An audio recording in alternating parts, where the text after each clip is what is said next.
I'm really excited to be able to share with all of you, and I'm so honored to have this invitation and opportunity and to be able to talk about acupuncture and the intersection between Chinese medicine and conventional medicine. There's so much that's been happening in the world, and a lot of my life gets rolled into this story. I began studying Chinese medicine in 1991. I grew up in Moscow, Idaho, and there happened to be a Taoist priest in my hometown, and I apprenticed with him.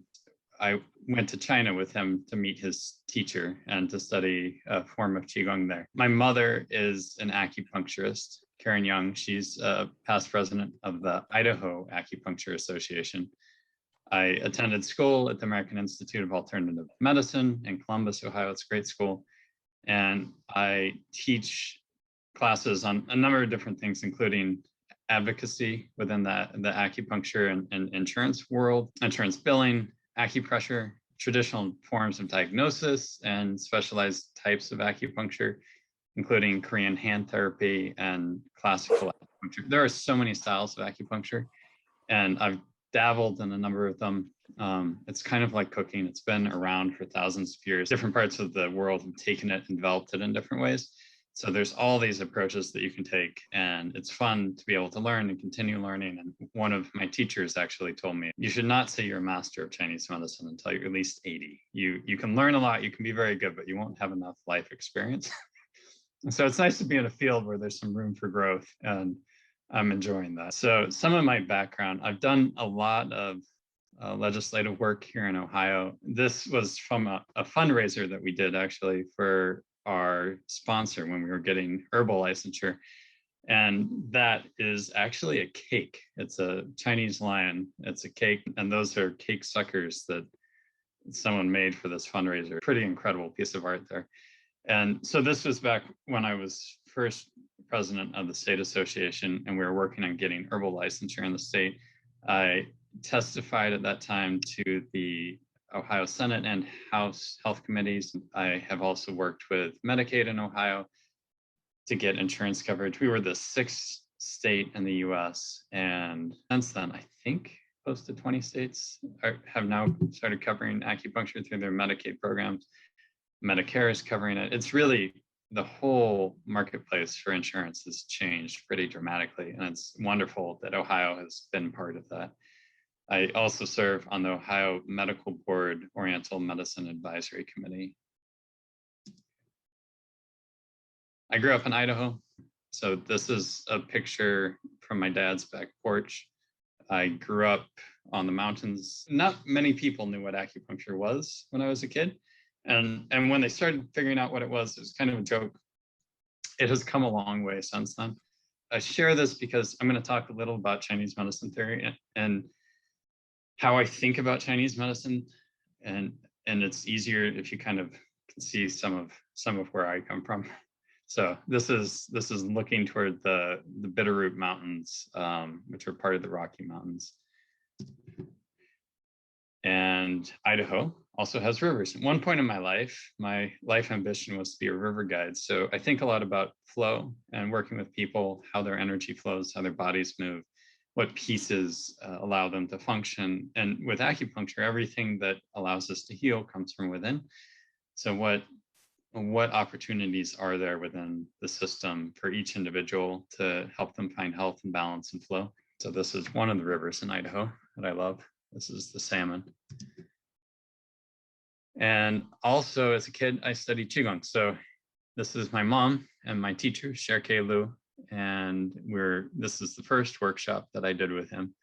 He was really just an amazing guy. He's also, I know my mother is an acupuncturist and I grew up with her practice, but I did not think seriously about it until Sherke Liu, who I call Sifu, until Sifu said, if he could have learned anything, he would have learned acupuncture. And then he could have used people's own energy to help them heal. He was an amazing Qigong practitioner. And Qigong is another branch of Chinese medicine that uses movement to help energy flow. There's so many ways of doing this. And I enjoy teaching Qigong. Hopefully, maybe in the summer when we can be outside, I will get back into classes. I was doing classes at my office, but I'm not right now.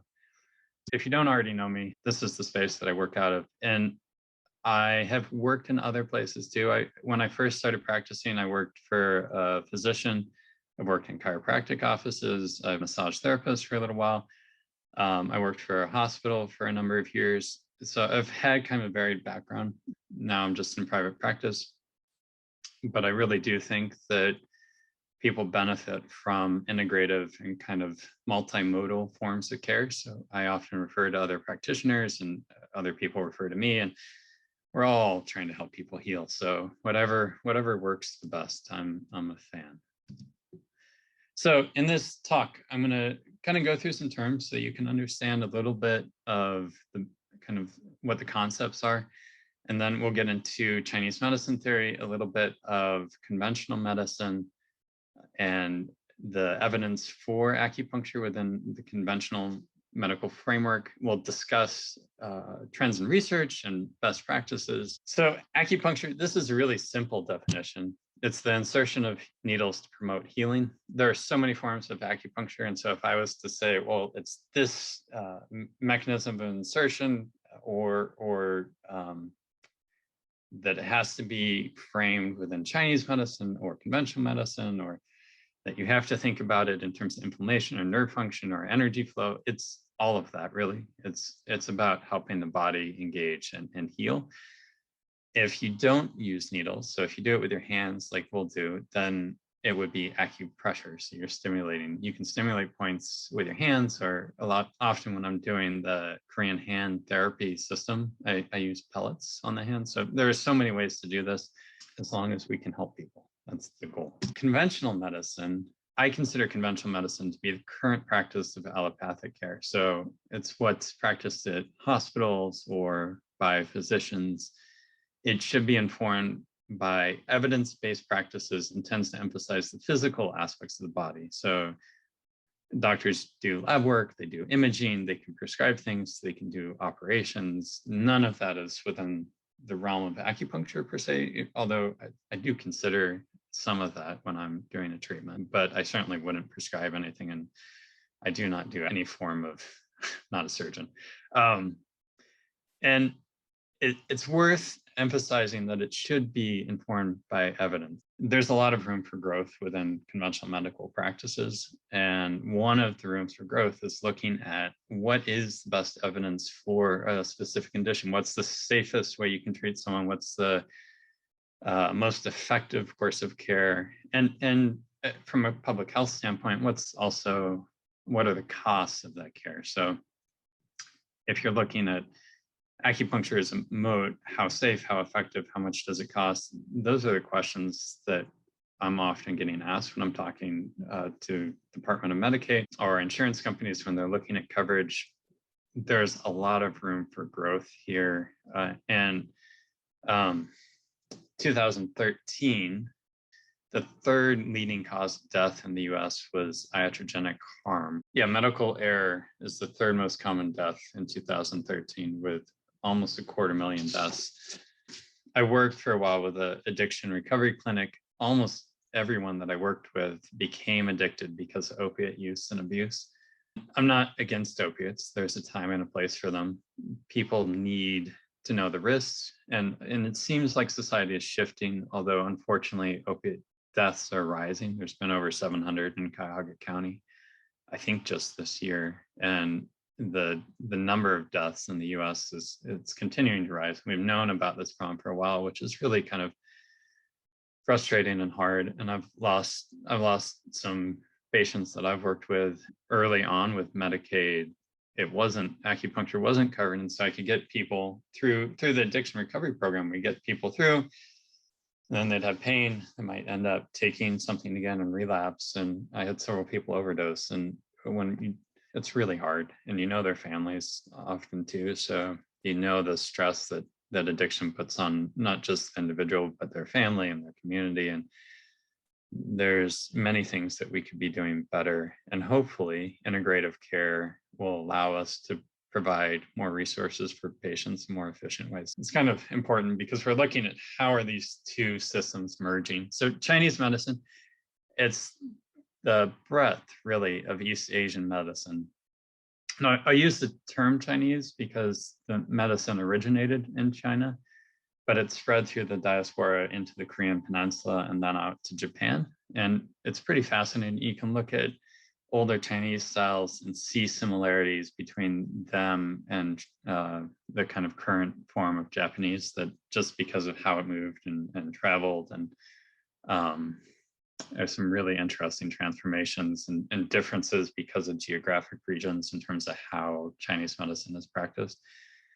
It tends to emphasize the function of the body. So our body you can look at it in terms of chemistry and structure, but that doesn't necessarily tell you how people feel. You can look at someone's imaging of their hand and, oh, this person has horrible arthritis. The joints are very deformed. It must be really painful. They must have very little function. And actually that person has no pain and can do everything they want to. And someone else comes in and they say, well, my doctor said that they barely saw any arthritis, but my hand hurts so bad. And it's, this is the range that we're all living in. Our pieces don't always function the same. Even within an individual, we have good days, we have bad days. The goal with Chinese medicine is to get people more of the good days. So qi is the life force. I like looking at the characters actually, because they often kind of reflect the words. So qi is the energy that animates the body. So within us, there's an energy that allows us to grow and heal. And it's what acupuncture works with. The word qi, it's not literally a translation to energy. Probably it's closer to breath or spirit. And one way of conceptualizing that is actually the breath of life, that this stuff that animates us is kind of tied into our breathing and our being, and that we can allow it to move through our system. So these are the meridians. They're kind of like power lines. And so on this image, you can see the red lines that are moving between the points. And each one of those is a different meridian pathway. And a lot of the time with acupuncture, you can use specific points, but you can also just kind of use general meridians. And there's almost an infinite number of points. So there's main points that you can see here on this image, but there's points kind of within those or between those. Part of what makes it interesting is figuring out what's going to work for someone. So history of acupuncture. Acupuncture is really old. It's at least 3,000 years old. It may be up to 5,000 years. The earliest tools were stone and bamboo. This is the traditional 9 needles. I don't hang these in my office because they look a little intimidating, and I don't use them. Early acupuncturists actually did a number of things in addition to needling. So the needles on the right are more like typical filiform needles, which are pretty thin. The other needles, acupuncturists did a lot of other things. Initially, they would do minor surgeries, they would excise tumors, they would drain abscesses. The earliest anesthetic that's recorded actually was in China around 200 CE, and it was herbs mixed into wine. So they did a lot of other things. I'm glad just to do acupuncture with the needles that I use. I'm glad that there are surgeons who do what they do. I'm glad to do what I do. So just for comparison, this is the picture. I don't know if you're going to be able to see this, but I'm holding the filiform needle in front of it, just as a point of reference. They're really fine. This is called a spring handle needle. Acupuncture, generally, it should be comfortable. The goal is to help people feel better. It's not to aggravate them. I have people that I work with who are very needle sensitive. Many of them are fine with acupuncture, but if they're not, you can always do acupressure. There's literally hundreds of ways to treat people in all different forms of points and styles. And it's about figuring out what works. So anyway,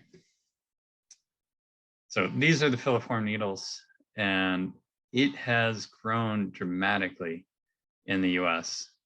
So in 1975, it was the first acupuncture school. My mother had to apprentice when she studied acupuncture. There are now over 51 schools and 37,000 acupuncturists. It's in many of the hospitals, including Cleveland Clinic and University Hospital. It's dramatic change that we've seen in the last, well, certainly since I was born, but really in the last 10 years, it's been pretty profound. So, kind of fundamental ideas for Chinese medicine. All living things have energy. Energy allows for growth and healing. Acupuncture helps the body to distribute its energy more effectively. So within, this is a picture of, from Sapporo. My brother took this at an ice festival, and there's a candle within a block of ice. So within, there's energy that animates us and allows us to heal and transform. One of the basic ideas in acupuncture is yin and yang. So people say that they're opposites. They kind of are, but they also kind of transform into each other. So hot and cold are opposites. But on an individual level, if someone is very yang and they're doing things all the time, they get kind of manic and they're running around, they may end up crashing. They may go from yang to yin. And the goal is to find balance. It's to allow those two pieces to move and transform and flow, and for the whole system to work. And I do tend to think of systems. So here's a river, because I like rivers. And I figure if we're going to talk about systems, we should talk about the ones that I like. So this is the Grand Canyon, and you see the plants. They're actually kind of green. This is the monsoon season, and it's in a different environment. It would be incredibly dry, but there it's actually kind of wet, and the plants are growing. They need to not grow too much, though. They need to store some water. So there has to be a balance between growth and the storing. So between yin and yang, yin is more of that kind of potential storing. Yang is more the moving and the doing. And everyone's system is a little bit different. And every person then needs slightly different kinds of support. So it's balance, right? And it kind of matters what is around us too in our lives. So I'm talking a lot about acupuncture, but where it matters, the relationships that we have, the environment that we live in, the food, the air, all these pieces play into our health, kind of like an ecosystem. This is a really important idea in Chinese medicine, that we should treat the root cause. And I know this looks kind of funny. I'm standing on a stump. This is actually an old growth cedar. And treating the root cause, you would think, well, geez, Jared, you took a picture of a dead tree. This is actually from the Elwha River. Elwha had a dam that was removed. There used to be an amazing salmon run, and this stump was underwater. And I went shortly after the dam was removed and hiked through it. And my brother took this picture. With the dam gone, the salmon can return. So we're looking at an ecosystem that's coming back to health. And I just happen to be standing on a really amazing stump. So in Chinese medicine, body, mind, and spirit all interrelate. And the goal is to allow them to support each other. If someone has physical pain, it puts stress on their psyche. And there's growing recognition of this. So if someone has chronic pain, there's research now that shows that they're more likely to have anxiety and depression if they are doing things to support their mind. Then often it can help them handle pain. And actually, when I was at the Cleveland Clinic, I worked in a chronic pain program that used acupuncture and holistic psychotherapy to help people. It's pretty amazing what you can do with that. So all these pieces interrelate. Good news and bad news. So if one of them is suffering, it tends to put pressure on the other ones. Good news, though, is if you can help any of those things, all of them tend to feel a little bit better. So here I am doing Qigong. It's one way to kind of support balance, doing a form called the tree form with my trees. And back to rivers. So this is the Middle Fork River. And when all the pieces are working together, then we can have balance.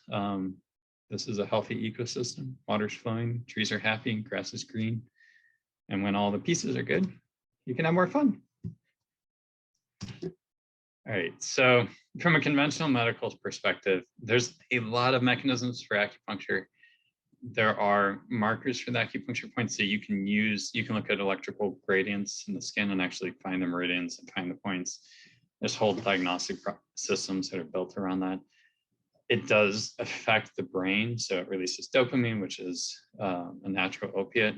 It's also part of the reason that we can work with opiate addiction. And I've seen people go from being sick and shaking to calm and relaxed within a couple of minutes with acupuncture.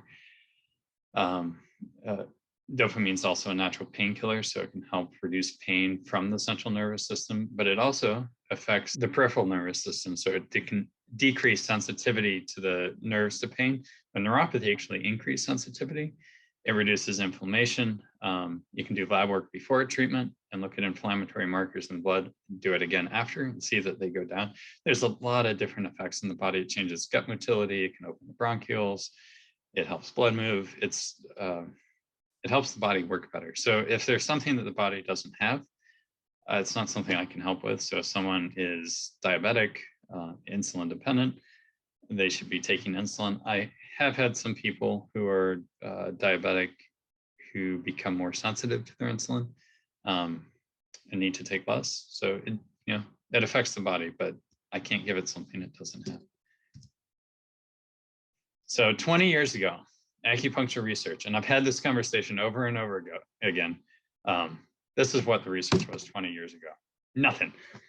So when people say there's no research to support acupuncture, yes, that was true 20 years ago. Current acupuncture research has changed dramatically. So there are over 13,000 studies now, including really high quality studies with large trials. I've seen some with over 100,000 people.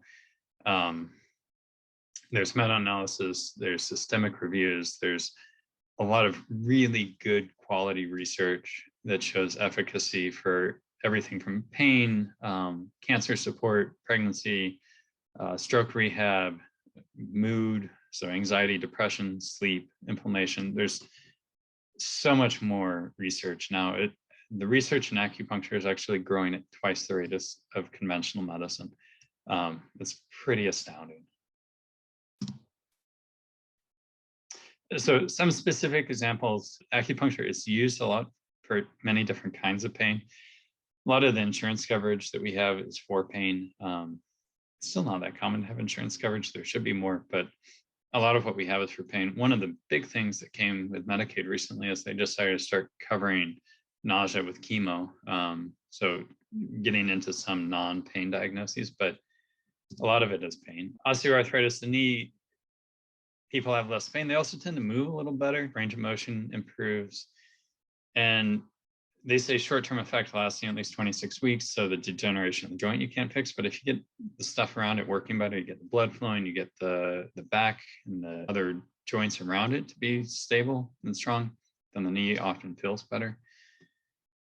There's a really cool study on using acupuncture before knee replacements. And two things happen. One, people tend to go through the replacement better. Also, some people don't end up needing replacement and you save money. Low back pain, this is one of the big ones for insurance. Acupuncture, compared to conventional medicine, is actually cheaper, safer, and more effective, particularly for chronic low back pain. So this was a really big study in Germany, and they found they found those things, and that's why Germany decided that they would start covering acupuncture for back pain. Chronic neck pain, interestingly, this one actually looked at quality of life along with pain results, and they found that people slept better and were less anxious if they had acupuncture, and that it could last for up to 3 years. Pretty cool. It is used a lot for different psychiatric conditions. I often don't treat the condition specifically. So if someone is having one of these problems, they should be working with their doctor or a therapist. I'm not a therapist, I'm not a doctor, but with acupuncture, I can help people feel more stable and comfortable.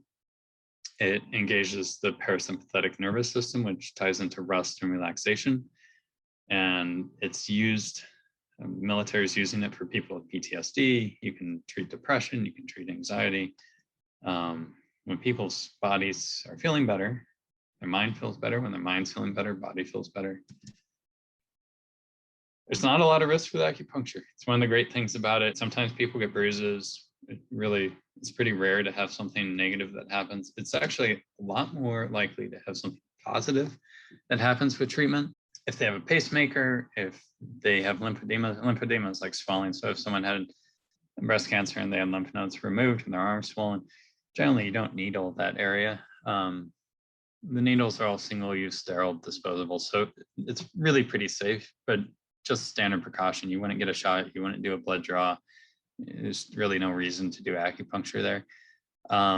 So all of these, I work with women with pregnancy all the time. You can help with nausea, fatigue, back pain, hip pain.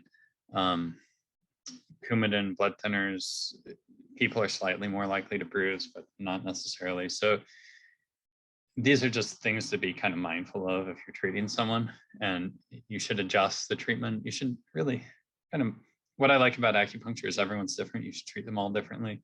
If someone has something that it would be bothered by a needle, you just do something different.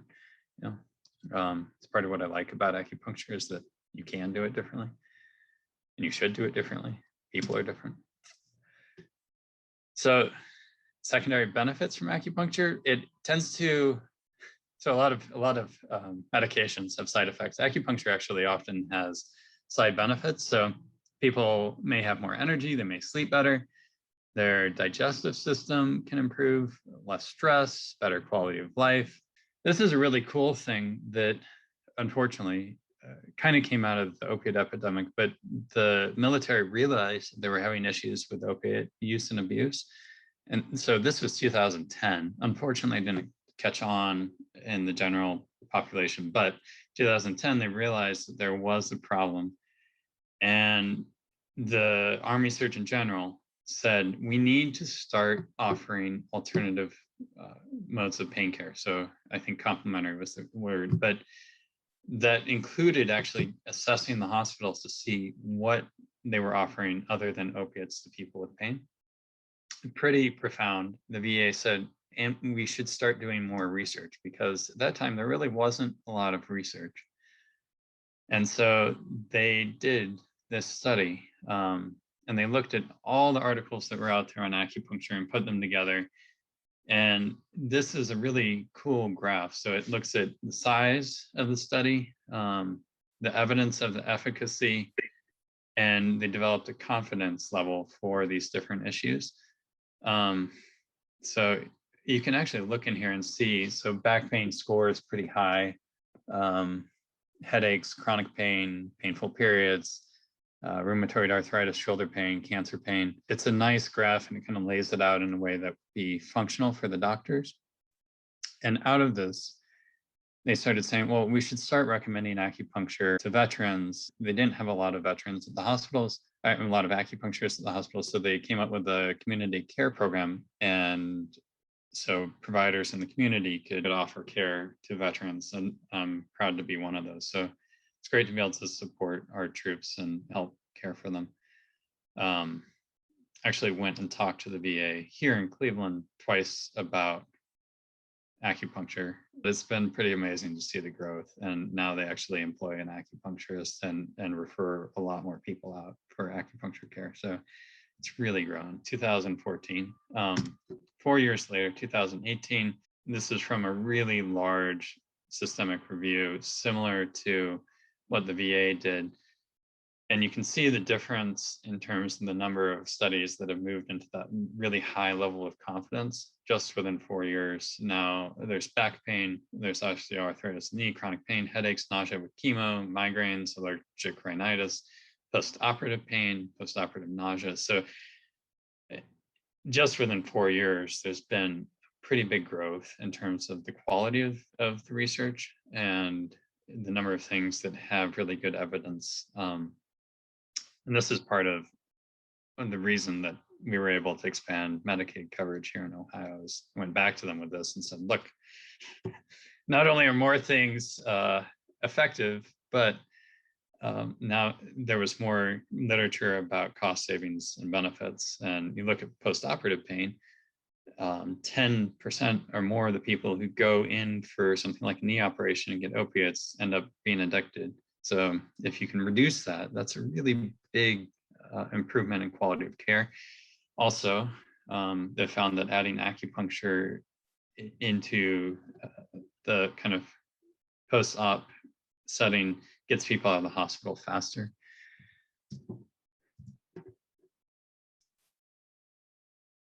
So looking at all this evidence, the American College of Physicians rewrote their practice guidelines in 2017. And this is for back pain. They said that people with acute back pain, the standard of care should not be that they get painkillers and anti-inflammatories. We should be doing non-pharmacological treatments, which would include massage and acupuncture, and people with chronic pain using heat and stress reduction techniques, Tai Chi, yoga. So kind of moving beyond those medications, which have a lot of side effects, don't actually have great efficacy, particularly over the long term.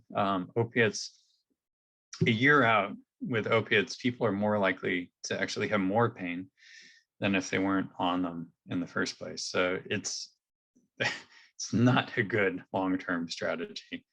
And people we really should be taking healthcare and say, instead of saying, okay, let's get these pain levels down, we should be looking at healthcare and saying, this person has this issue, how can we help them heal? What are the best ways to support them and provide them with the best care? Kind of along the lines of what the VA did, where they said, let's start assessing hospitals and seeing what kinds of complementary forms of pain care they have. The Joint Commission actually said, let's do the same thing. The Joint Commission accredits over 21,000 healthcare organizations. I think it includes the Cleveland Clinic, probably includes University Hospital and Metro. And they said, we will start looking to see if they have acupuncture. And if they don't have acupuncture, that can affect their reimbursement rates for insurance. And so there's a pretty big incentive for them to start offering it. Even, I mean, giving people the best care is a good incentive, but beyond that, there's a dollar value for them doing it too.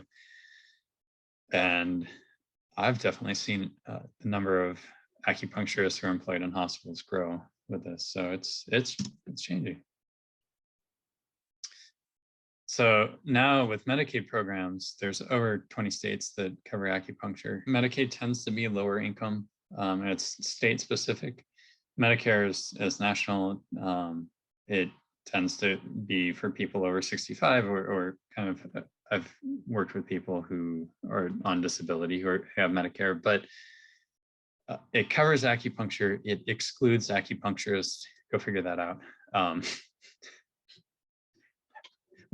We did not do that. So Medicare was doing research on the efficacy of acupuncture for some conditions. I think it was back pain, people over the age of 65, and they had money set aside for this research program, and they got a couple months in and they said, why are we doing this? You know, it's basically, there's so much evidence out there. We're just wasting money and time. Let's cover this. But what they can't do is they can't add a professional group. So they can't add acupuncturists in. They can cover the procedure. Like if someone needed x-rays, they could start covering x-rays, but they can't add acupuncturists as a professional group.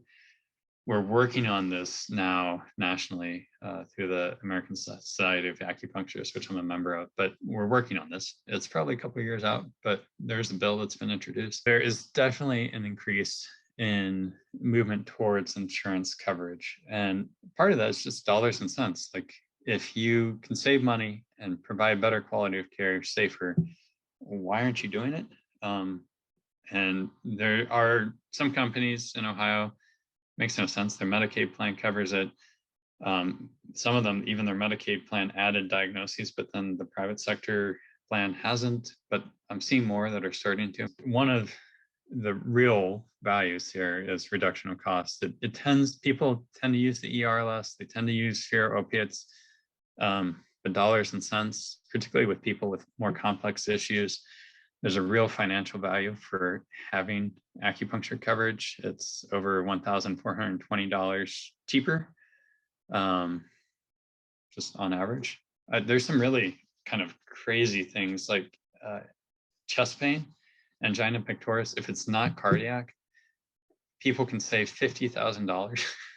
I think it's a little over $50,000 if they treat it with acupuncture. And I've had people with chest pain that their insurance company sent here, and they had seen cardiologists, neurologists, done all kinds of imaging, all kinds of labs, all kinds of specialty visits, and no one could figure out what was wrong with their chest. A couple treatments, and it went away.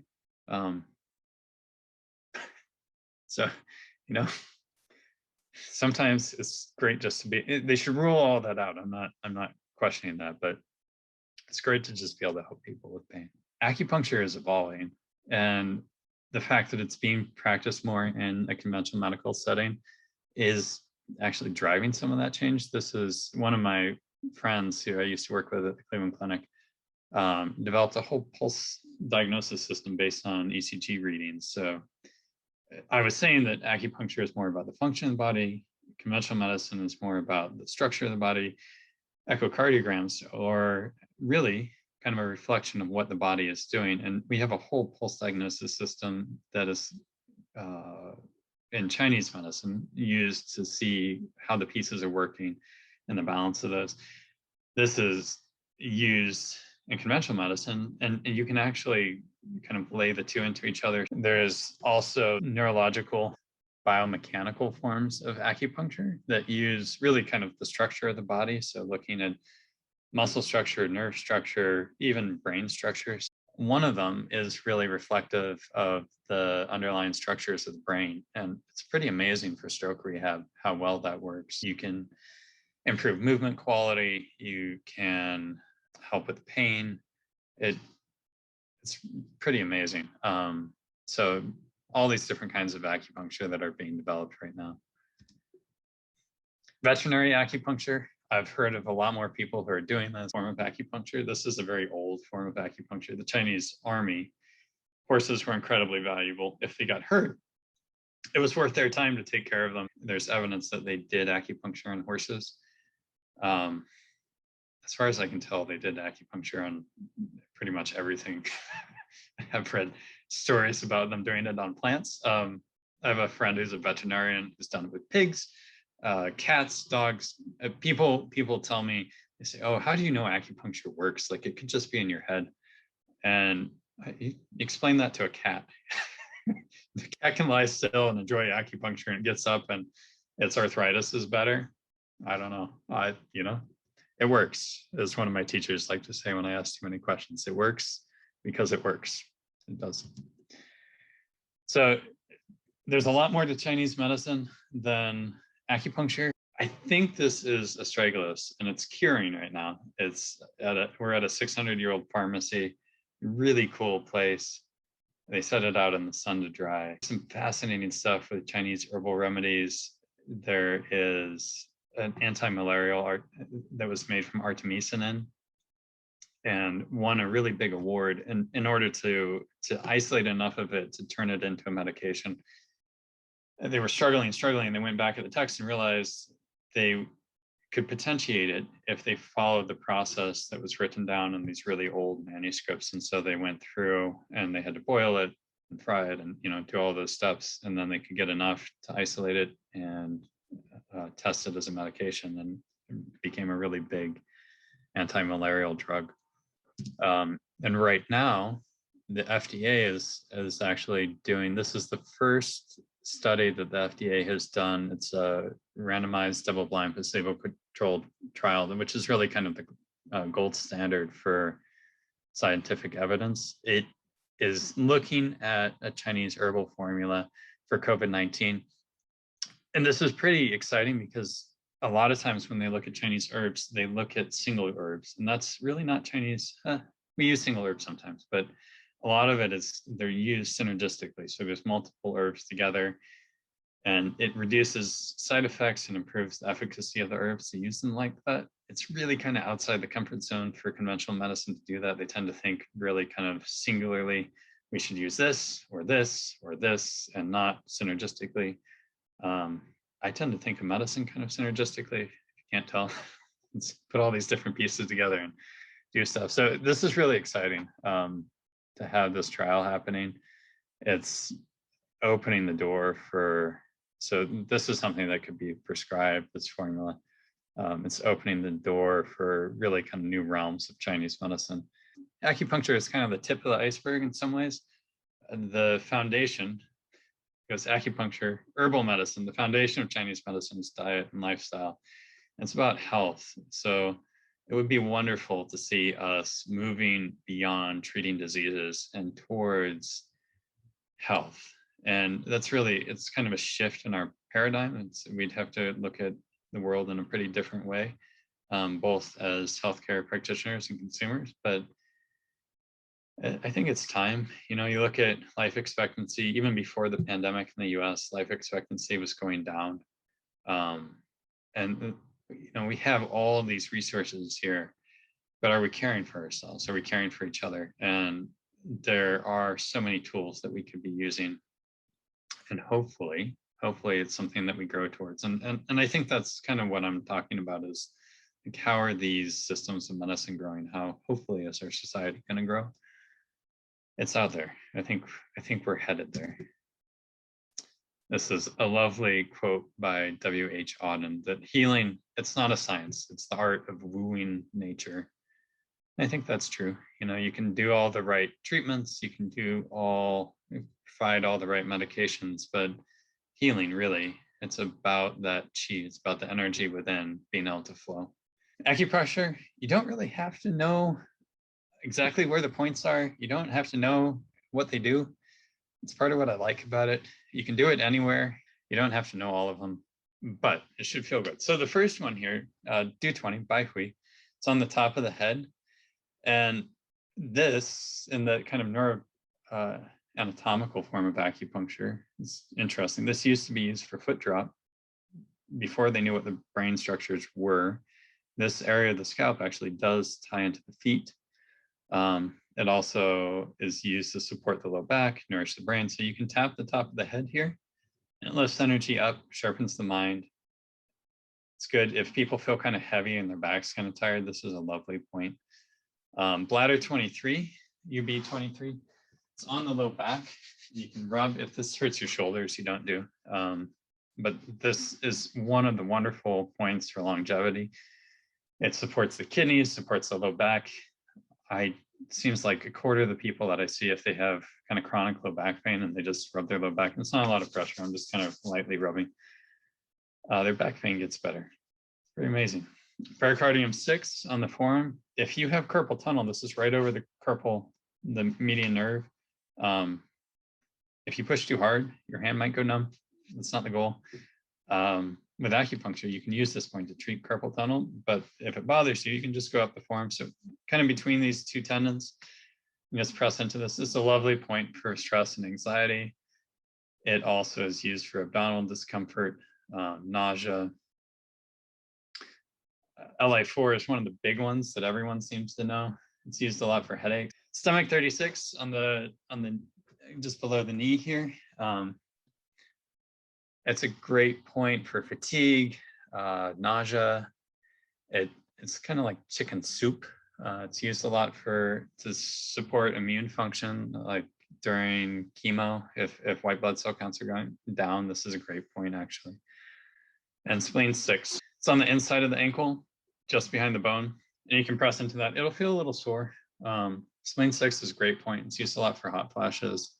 You can use it for tightness and insomnia and anxiety. There's a saying, you can use the same point for many diseases, or you may need to use very different points for people who have the same problem. So one person with headache, you might not be able to use LI4. You might have to use a different point, but you can use LI4 for someone with constipation, someone with headache, someone with anxiety, someone with allergies. So they have a lot of different effects. Thank you for kind of going through all this with me. It was fun to share all that.